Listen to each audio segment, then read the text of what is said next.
Boina ho antsika rehetra lalandavany ny fahasoavan'ny tompontsika.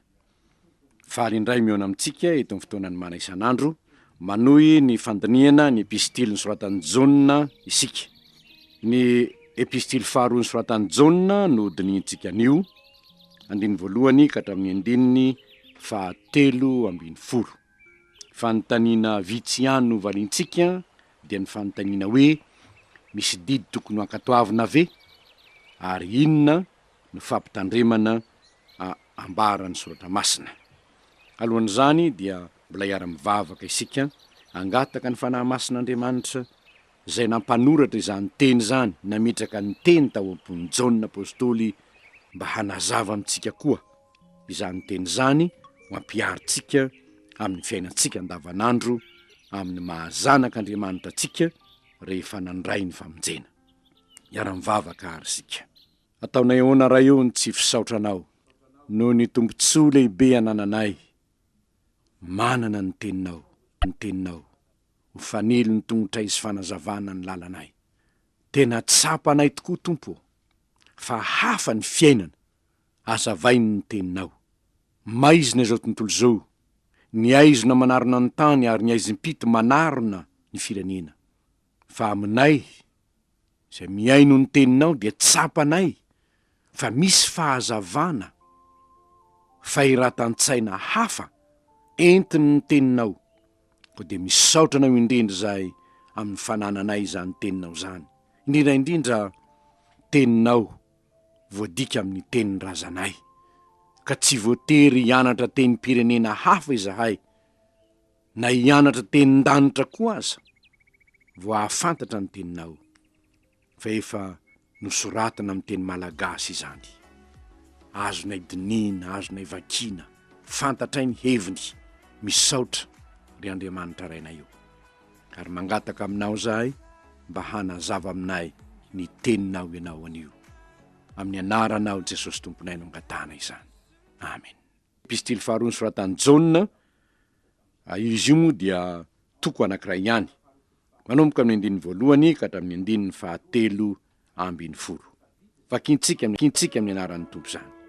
Izaho olona mamangy ny tompoko vavy, voafidy sy ny zanany, izay tiako amin'ny fahamarinana, ary tsy izaho ihany fa izay rehetra mahalala ny marina koa, noho ny fahamarinana izay mitoetra ato anatintsika, sady ho ato amintsika mandrakizay, ho amintsika ny fahasoavana sy ny famondram-po ary ny fiadanana avy amin'Andriamanitra Ray sy Jesosy Kristy, Zanaky ny Ray, amin'ny fahamarinana sy ny fitiavana. Faly indrindra aho, satria misy hitako ny zanakao sasany mandeha amin'ny fahamarinana, araka ny nandraisantsika didy tamin'ny Ray.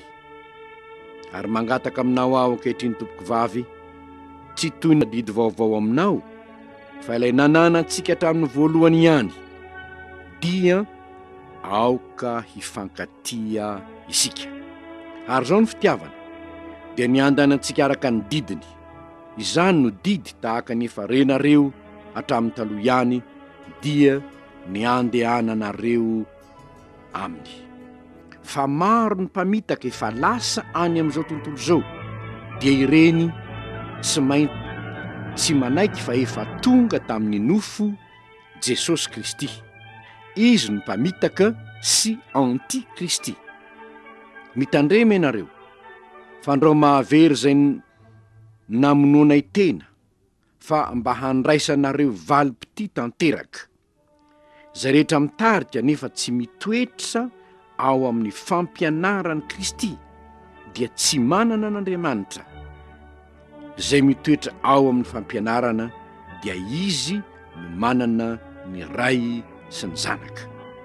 Raha misy olona makeo aminareo ka tsy mitondra izao fampianarana izao, aza mampiatrano azy na miarahaba azy akory, fa izay miarahaba azy dia miombona amin'ny ratsy ataony. Manana zavatra maro soratana aminareo aho, nefa tsy tiako atao amin'ny taratasy sy ny ranomainty izany, fa manantena ho tonga ty aminareo aho, ka hiteny mifanatrika mba ho tanteraka ny fifanianareo. zanaky ny raha vavina voafidy manao velomanao.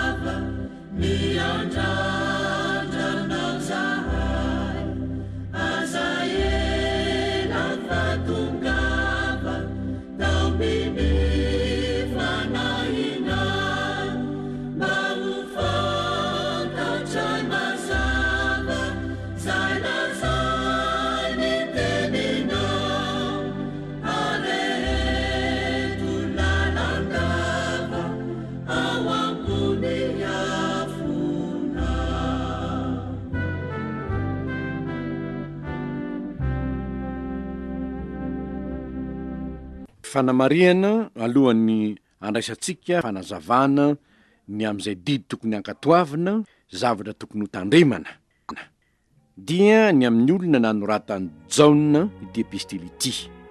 Ny mpandinika soratra masina dia mihevitra fa mety olona iray no nanoratany nefa mety koa ho fiangonana. Ka eto manko hoe tompoko vavo izy. Nefa ery ambany ery dia raha mijery anao amin'ny baibolinao dia misy marika enina kely io, dia ery ambany hoe Kiria. Dia everin'ny sasany fa Kiria no anaran'ilay vehivavy izay nanoratany satria olona voafidy izy ary mananjanaka izy io.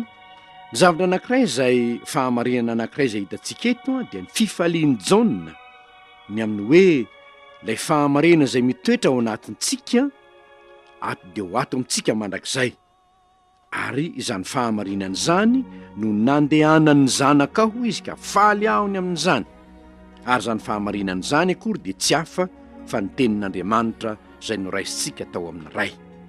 Mazava amin'izany zany ry havana fa ny fifalian'i Jaona apôstôly ny fahitana olona mandeha araka ny sitrapon'Andriamanitra, olona manana ny tenin'Andriamanitra ao anatiny, mivelona amin'izany tenin'Andriamanitra zany, mankatoa zany tenin'Andriamanitra zany, ary izany no tena fifaliana ho an'ny Jaona apôstôly. Mazava loatra ry havana fa izany toy no mbola tena fifaliana ho antsika amin'izao fotoan'izao raha mahita olona manaraka ny tenin'Andriamanitra.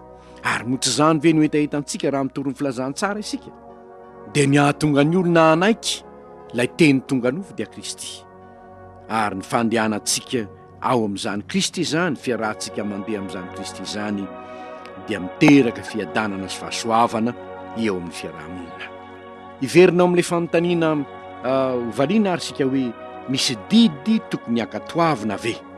Misy anankiray lehibe indrindra hitantsika eto amin'ny 5 dia ny hoe mangataka aminao aho ankehitriny tompoko vavy, tsy toy ny manoratra didy vaovao aminao fa ilay efa nananantsika tamin'ny voalohany ihany, dia aoka hifankatia isika.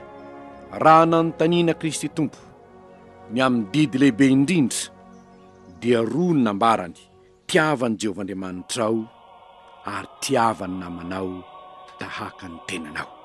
Raha niresaka tamin'ny mpianany izy rehefa avy nanasa ny tongotry ny mpianany dia izao ny teny nataony ao amin'ny Jaona 7:7-8: didy vaovao nomeko anareo dia ny mba hifankatiavanareo. Aoko ho tahaka ny nitiavako anareo mba hifankatiavanareo kosa. Fitiavana, didim-pitiavana, fifankatiavana.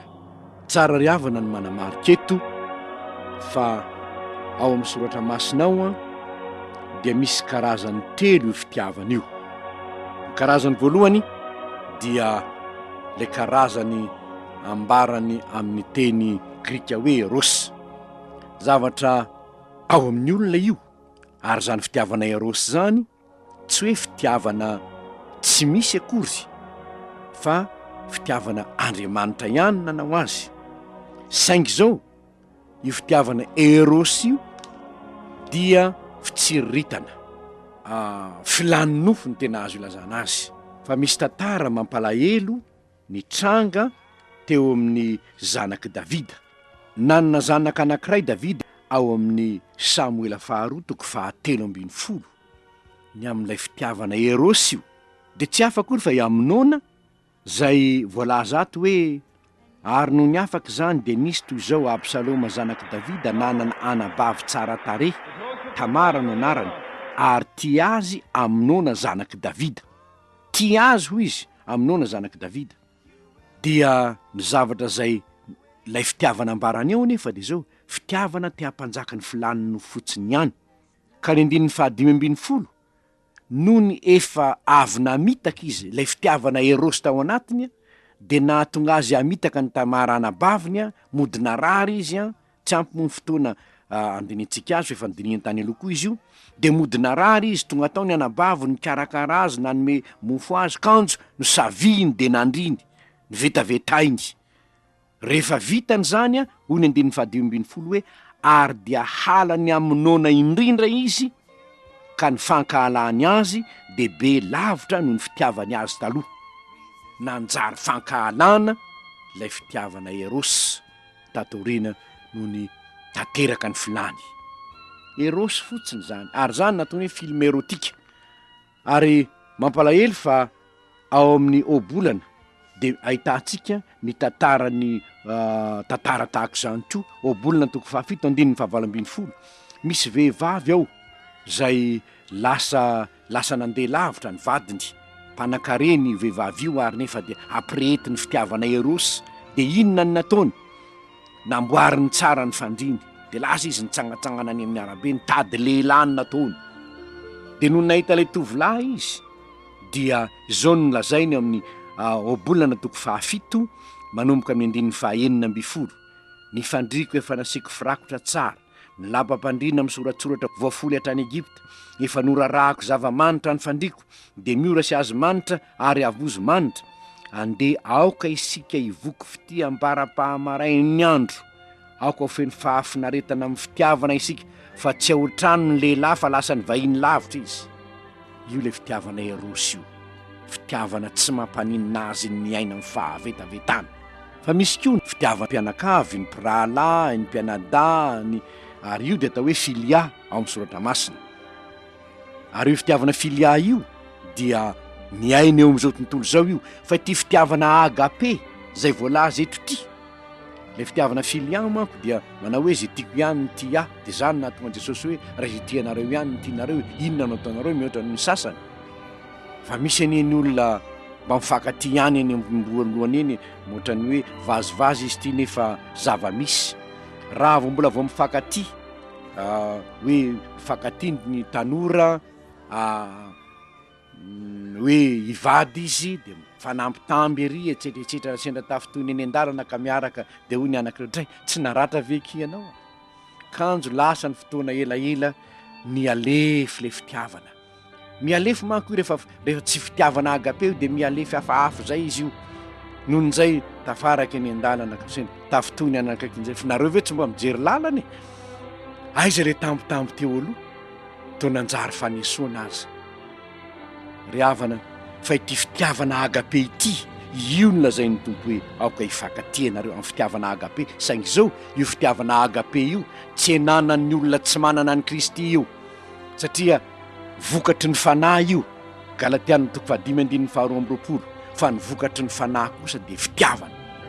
Io fitiavana avy amin'Andriamanitra io fitiavana noho ny fanahin'Andriamanitra mitoetra ao anaty io no entintsika mifankaty tahaka ny tiavan'ny Kristy fiangonana, ny fiangonana ny tiavan'ny lahy ny vavy ny mahabe dia be ny fisarahampanambadiana ry havana de satria fitiavana Erosy filia fotsiny no manjaka ao amin'ny tokantrano maro satria tsy manana an Jesosy izy, tsy manana ny fanahin'ny Kristy velona ao anatiny izy ka tsy manana lay fitia agape lay maharitra ny zavatra rehetra mandefitra ny zavatra rehetra lay fitiavana tsy levina mandrakizay satria zany manko nitoetry ny fitiavana agape io ary io no asainy Jaona ifankatiavan'ny kristianina fitiavana maro-po mora fanahy tsy mialona tsy mirere tsy moeboebo tsy manao zay tsy mahamendrika tsy tia tena tsy mitady ny azy tsy mora sosotra tsy manao otro-po tsy mifaly amin'ny tsy fahamarinana fa mifaly amin'ny fahamarinana kosa mandefitra zavatra rehetra mino ny zavatra rehetra manantena ny zavatra rehetra maharitra ny zavatra rehetra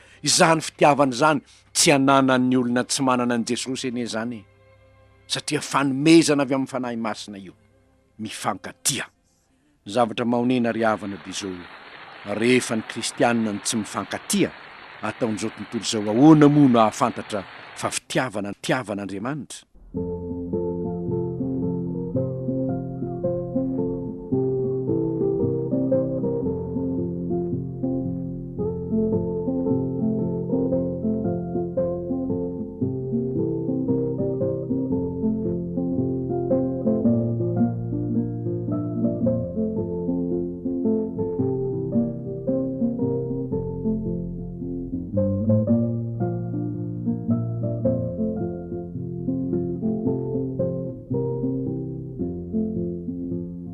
Fa inona kosa ny fampitandremana? Ny fampitandremana dia zao ny hoe tandremo ny mpamitaka sy ny antikristy. Manomboka amin'ny andinin'ny fahafito zany ka hatramin'ny andinin'ny faha 150 dia mananatra ny amin'izany Jaona hoe tandremo ny mpamitaka sy ny antikristy. Iza moa izy ireo zay tsy manaiky fa efa tonga tamin'ny nofo Jesosy Kristy, ary ireo le nanenjika ny Paoly hatrany am-boalohany ireo.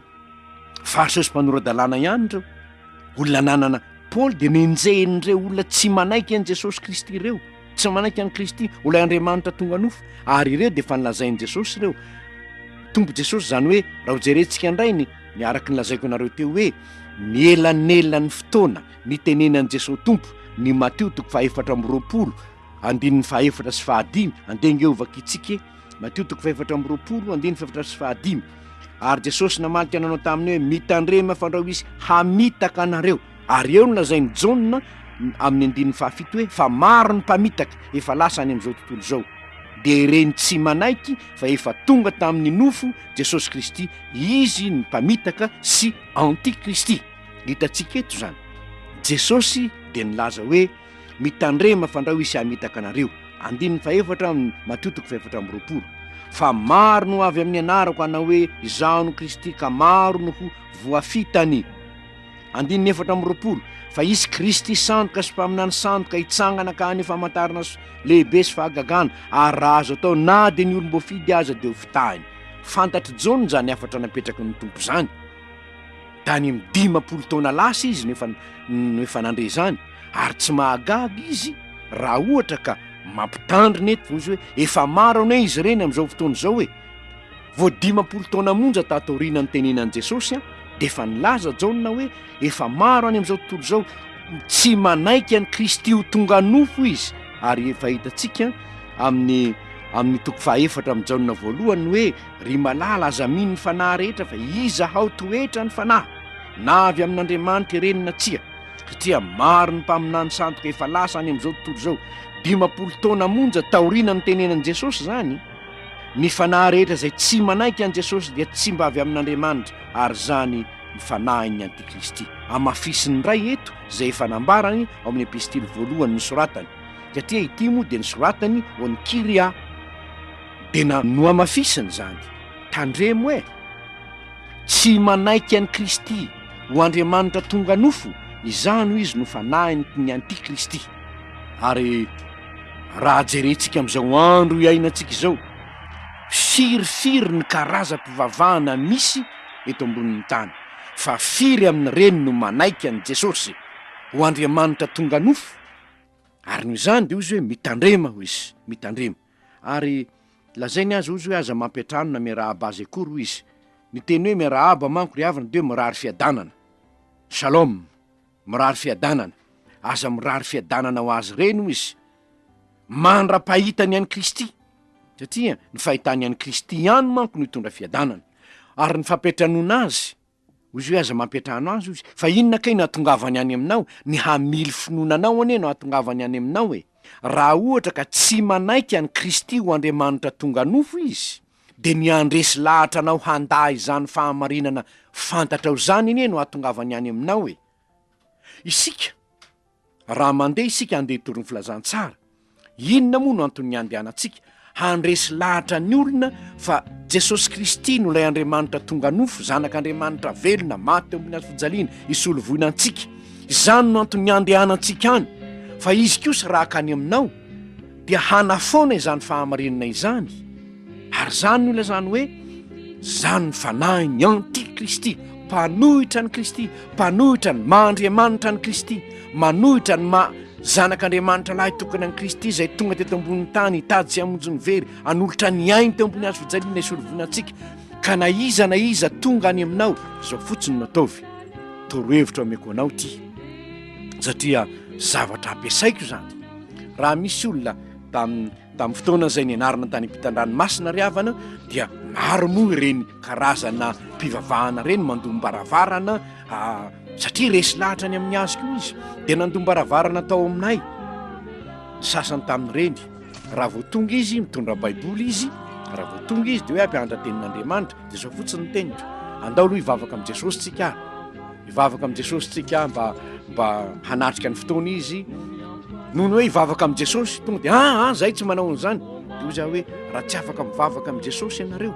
dia miala tsiny tompoko fa aminay Jesosy dia Andriamanitra tonga nofo ary tonga namonjy anay koa dia tsy mitovy zany ny fivavahantsika ka dia miala tsiny aminareo fa tsy afaka handray anareo ry havana ny fanahy rehetra zay tsy manaiky fa Andriamanitra tonga tamin'ny nofo Kristy mba hamonjy antsika mitandrema hoy izy mitandrema maro ny mpamitaka efa lasa any amin'izao tontolo zao aza mety ho fitaky reny ianareo raha misy olona makeo aminareo ka tsy mitondra izany fampianarana ny maha Andriamanitra tonga nofo any Kristy zany mba hamonjy antsika tamin'ny nahafatesany teo ambony hazo fijaliana mba tsy ho very isika fanana fiainana mandrakizay na iza tonga ao aminao ka manday izany fampianarana izany isika kristianina dia zao no afatra hoe aza petranony izy hampianatra anao zavatra hafa noho izany teny voasoratra zany hoe aza mampiatrano azy akory ianao izy fa handresy lahatra anao hiala amin'ny finoanao anie ny nahatongavany any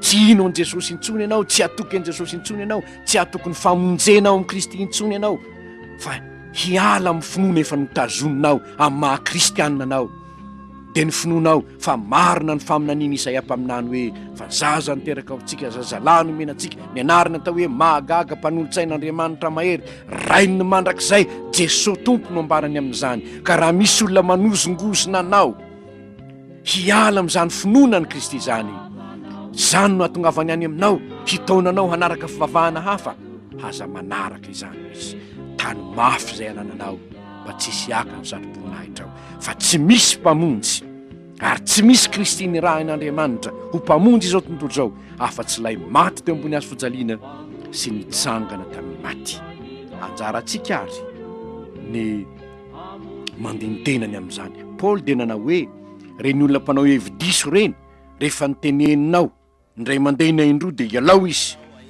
Timoty 2:7-5 ary raha ovakitsika ny Galatiana 2:1-7 dia ahitantsika hoe gaga Paoly satria nisy ny taraikiraiky tamin'izany anie ireo kristianina tany Galatia reo ary ny taraikiraiky dia hoy Paoly raha nanoatra izy hoe gaga aho raha mifindra faingana toy izao ianareo hiala amin'izay efa niantso anareo amin'ny fahasoavan'i Kristy ho amin'ny filazantsara hafa zay tsy filazantsara akory fa saingy misy sasany mampitabataba anareo sy tahamadika ny filazantsara ny Kristy ko raha misy olona tonga any aminao hamadika izany filazantsara ny Kristy zany ambara ho aminy fa tsy kristinao zany tsy avy amin'Andriamanitra izany ary noho izany miala tsiny tompoko fa tsy afaka handray anareo aho satria efa fantatro lay moko reo ary havana ny tenin'Andriamanitra hoantsika androany indray hifankaty amin'ny alalan'ilay fitiagape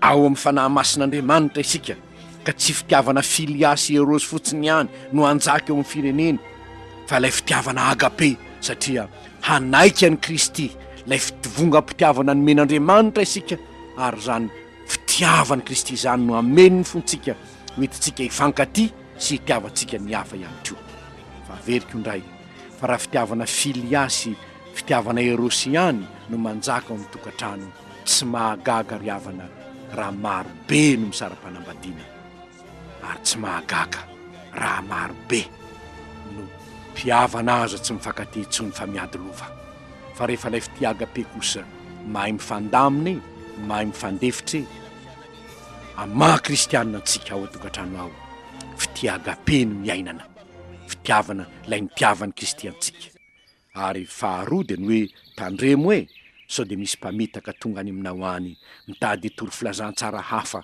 hanambara Kristy hafa aza mampiatrano azy akoro izy. Tany mafy Kristy, lay fafanananao, lay fahamarinana ao anatinao, fa ampy ahy ny fananako an Kristy velona ato anaty io, ary ny teniny no arahako. Deo voninahitra Andriamanitra ny fiainanao ho tahaka ny any Kiria ka ampifaly any tsy jaona ankehitriny, fa ampifaly ny fanahy masin'Andriamanitra zay ao anatinao, nanasiana tombo-kasehanao ko amin'ny andro fanavotana. Vavaka isika. Dera laza voninahitra rayona atolotra ianao, satria fitiavana nomenao anay tamin'ny alalan'ny fanahy masinao, lay fitiagape, lay fitiavan'Andriamanitra, lay Andriamanitra fitiavana, ao ka anjaka tanteraka ao anatin'ny fona rehetra zany, mba hoentinay mitia ny havanay, mitia ny ankonanay, mitia ny firenenay, hitiavanay ianao Andriamanitra ihany koa, araka ny teninao.